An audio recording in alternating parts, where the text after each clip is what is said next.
In the golden age of myth, when gods walked among mortals and fate was inked by divine will, there was born a man destined for torment and for greatness. His name was Heracles, though the Romans would later call him Hercules. Born of Alcmene, a mortal queen, and Zeus, king of the gods, Heracles came into the world not as a blessed child, but as the target of divine hatred. Hera, Zeus's wife, consumed by jealousy over her husband's infidelity, sought revenge, not on Zeus, but on the innocent child.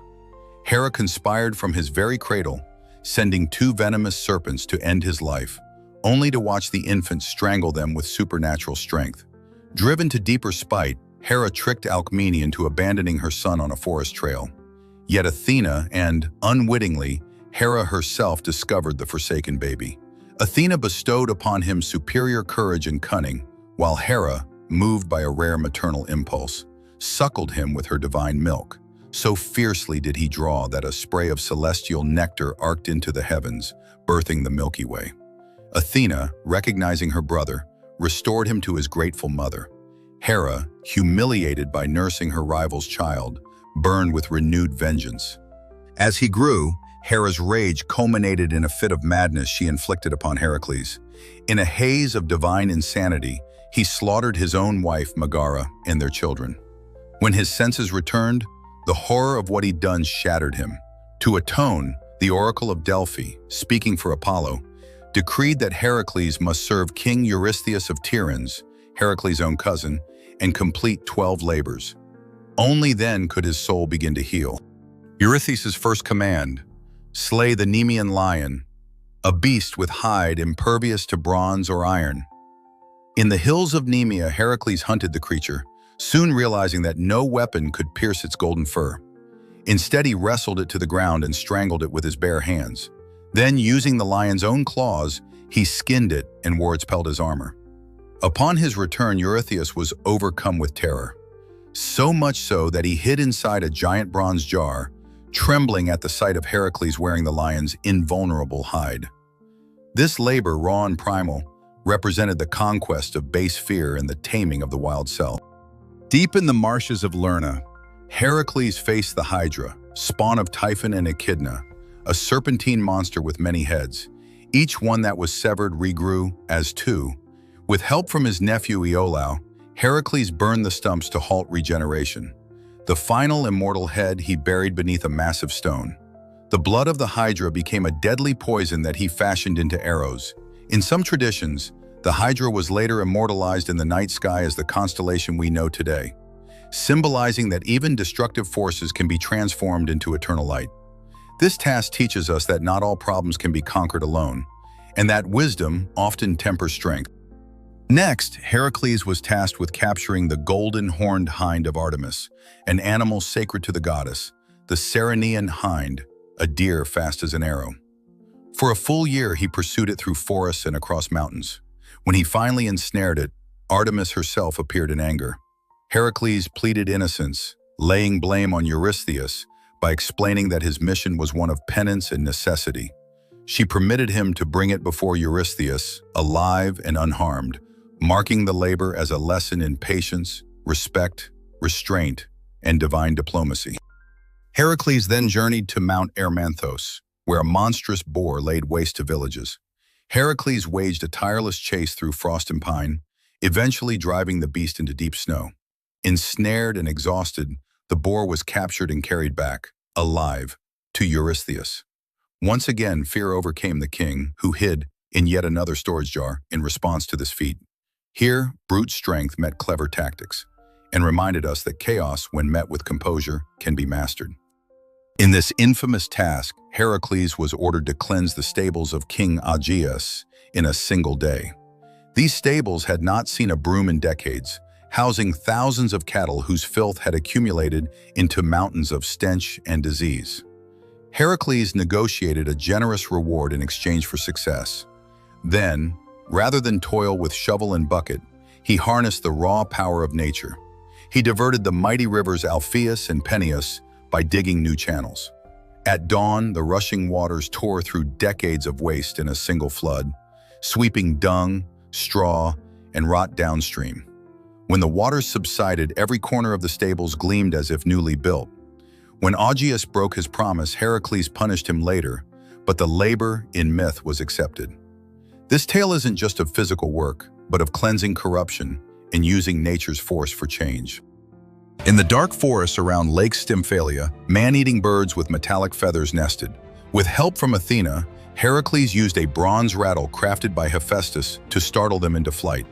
He then shot them from the sky. A symbol of stealthy threats and hidden danger, this labor speaks to vigilance and purification of the soul. In this labor, Heracles journeyed to Crete. His task? Seize the magnificent bull that King Minos had claimed for himself, though it was originally a sacred gift from Poseidon, meant to be sacrificed. Heracles arrived on the rocky shores of Crete and confronted the beast grazing near the sea. The bull's sheer size and raw power were legendary. Its bellow could shatter shields and its hooves could crack the hardest stone. Unfazed, Heracles closed the distance with steady calm. With practiced skill, he dodged the bull's furious charges, sidestepping horns that could impale a chariot wheel. Catching the creature by surprise, he locked his arms around its massive neck and, using leverage born of divine strength, wrestled it to the ground. The earth trembled under the struggle, but in moments the bull lay subdued. Heracles then bound its legs and loaded the captive beast onto a ship. He sailed back to Argos and presented the bull to Eurystheus. Rather than sacrifice it, the king released it into the wild. The creature wandered free, later becoming known as the Marathonian Bull, a feral terror that would prompt future heroes to rise. This task echoes a deeper theme: the cost of pride and the consequences of defying divine will. In Thrace, Heracles rode into the domain of King Diomedes, whose flesh-eating steeds were as infamous as their master's cruelty. These savage horses, starved on a diet of human victims, thrived on bloodshed and fear, their manes matted with gore. Undeterred, Heracles stormed Diomedes' palace, wrestled the tyrant to the ground, and in a grim act of poetic justice cast him before his own beasts. As the mares devoured their master, their savagery was sated and their fierce strength drained away, transforming them from ungovernable monsters into obedient mounts. With Diomedes' tyranny ended and the horses' ravenous hunger quelled, Heracles led the once feral creatures back to King Eurystheus, their submission a powerful testament to the hero's capacity to turn evil back upon itself and restore order through decisive, if ruthless, justice. Heracles' ninth labor sent him far from the familiar lands of Greece to the mysterious realm of the Amazons, a tribe of fierce warrior women ruled by Queen Hippolyta, daughter of Ares, god of war. She possessed a magical belt, or girdle, gifted by her father, a symbol of authority and martial prowess. The belt was to be a gift for Admete, daughter of King Eurystheus.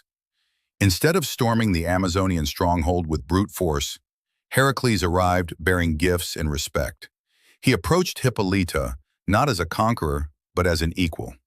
The queen, impressed by his dignity and strength, agreed to willingly give him the belt, an unprecedented gesture among warriors known for their suspicion of men. But Hera, still bent on destroying Heracles, saw this peaceful resolution as an affront.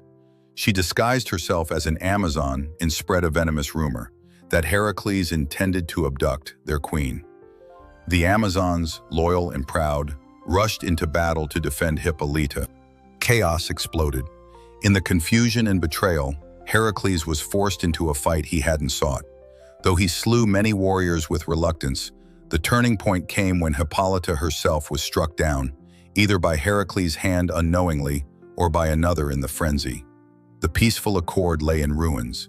Heracles took the belt, but at a cost that weighed heavily on his soul. This task shows how diplomacy can be undone by deception, and how good intent can end in sorrow.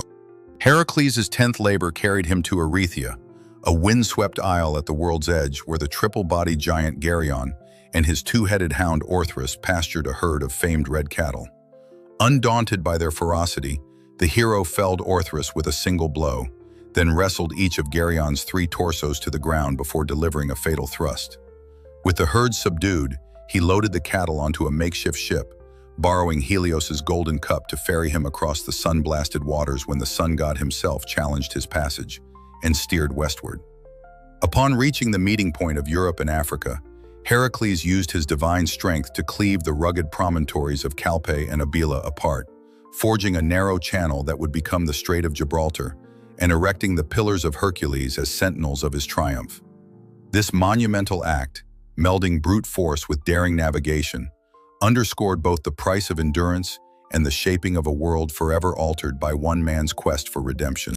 In his 11th labor, Heracles was charged with obtaining the golden apples from the garden of the Hesperides, a hidden grove at the western edge of the world tended by the immortal Hesperides nymphs and ceaselessly guarded by the dragon Ladon.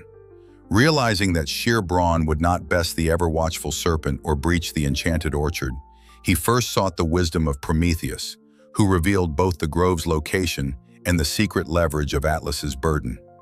Arriving at Atlas's rocky peak, Heracles offered to bear the vault of the heavens in the Titan's stead if Atlas would fetch the apples.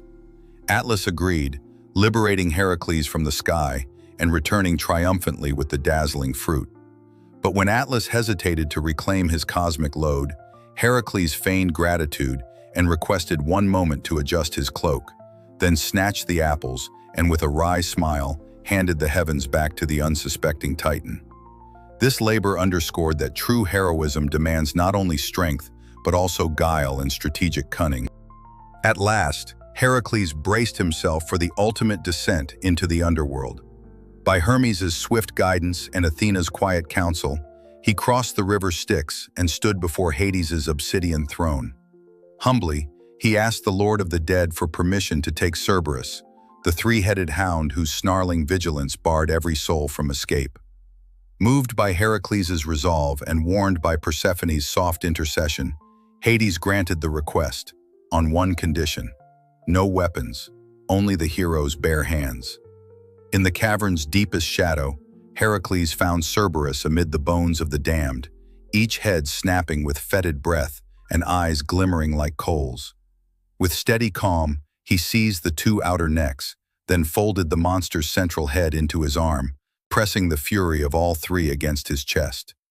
The clash of brute instinct and divine might echoed through the halls, but Heracles held firm until the beast's resistance ebbed. Bound by sinew and will, Cerberus followed him up from the gloom into the light of day, proof that even death itself could be subdued by courage, strength, and unwavering purpose. Through pain, strength, and cunning, Heracles completed all 12 labors, not as mere tests of muscle, but as crucibles of the soul. Each trial invites us to master fear, the Nemean Lion, purge guilt, the Augean Stables, withstand chaos, the Hydra's many heads, resist temptation, the golden apples, and stare unflinchingly into the abyss, the capture of Cerberus. These mythic feats live on every time a modern strongman bends steel in the Arnold Strongman Classic, lifts Atlas stones at the world's strongest man, or clamps onto the hulking pillars in the signature Hercules hold. A test of grip and grit that pay homage to the hero's own trial with the Pillars of Gibraltar. From the monumental Farnese Hercules and Rubens's Baroque epics, our culture continually casts Heracles as an avatar of perseverance. Born mortal yet raised to Olympus, he became more than a hero. He became a symbol for us all. Proof that through trial we may find not just survival, but redemption and greatness.